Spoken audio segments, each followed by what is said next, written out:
I think the fact that you're not reading, there's media that you have to like act in order to absorb. Like you have to do something to absorb the media. This is like reading. Reading, you have to read. It takes energy and work to read something. And it's much harder to develop parasocial relationships with that kind of thing as it is with passive media. And passive media is like things like, theater and like radio and television and film and those kinds of things. Because you don't have to work to make the media happen. And so, oh boy, trying to channel my Marshall McLuhan here. There was a radio host very early in the days of radio who sort of figured out this, and he became very, very popular early in the development of radio. And during that time, he was like in a time when radio was still like kind of in its infancy. He had this very like conversational tone and was talking to the microphone like he was talking to a friend, and it turned him into one of the most popular radio hosts on all of the radio at the time. And that was really big. And another person who was really good at this was a guy by the name of it was a guy named, I'm trying to remember what his first name is, but his name was Father Coughlin, and he was a priest who talked he was a priest who had a show, and he spoke to a lot of like very populist ideas at the time, and he was very, very popular. I think he had like the most popular radio show in America. And then at a certain point, he started getting really into Nazi shit and started like spouting anti-Semitic stuff. He had a very wide and receptive audience because he had spent so long developing this long-term relationship with people.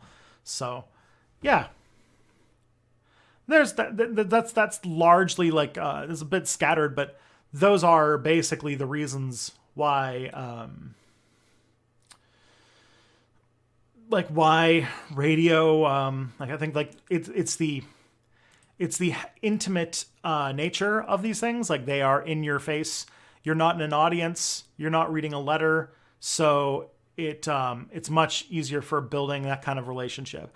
Although, like, even so, to some extent, people have talked about developing parasocial relationships with like authors and fictional characters from literature for ages. I think it's easier. It's easier to develop parasocial relationships with people. The less work it takes, the less like your brain has to work to absorb the message. So the more immersive, the more instantaneous, the more, the more that is like, the more that all fits together, the more that, the easier it is to imagine that this is a person that you know. And now that our media is getting super, super immersive, it's going to be even more of a problem. And now there's like me who like, I don't know, like there's 255 people watching me right now. If you think about it, your experience of like, think about this, right? There are 255 of you right now watching this stream. Okay. Now imagine like, you're imagining that like, I'm here sitting at my desk talking to you through a camera, but you're not imagining it that way. You're kind of in your head. You'd probably picture it as me having a conversation with you, right? One-on-one. But if we were to have this conversation in the real world with the same people, I'd be at a stage. I'd be at like almost like a full theater, We'd be in a full theater right now. 255 people in the audience. It would be like, I couldn't even imagine. I would be like having panic attacks because that's just so many people in the audience. And so, and like your experience of that would feel very different too. Like you are technically doing the internet version of being in a packed theater watching somebody talk on a stage right now. But it feels like I'm just sitting at my desk talking to you one-on-one. So it shows a lot about like what how that kind of stuff will affect the way you perceive the relationship between you and the person on the screen. Which, like, you know, there's some people in the chat here who are legit friends of mine. There are some here who are regulars in my stream that I know. I know Gad. I know 255. I know J Lord, who just gave me a $5 super chat. Thank you very much.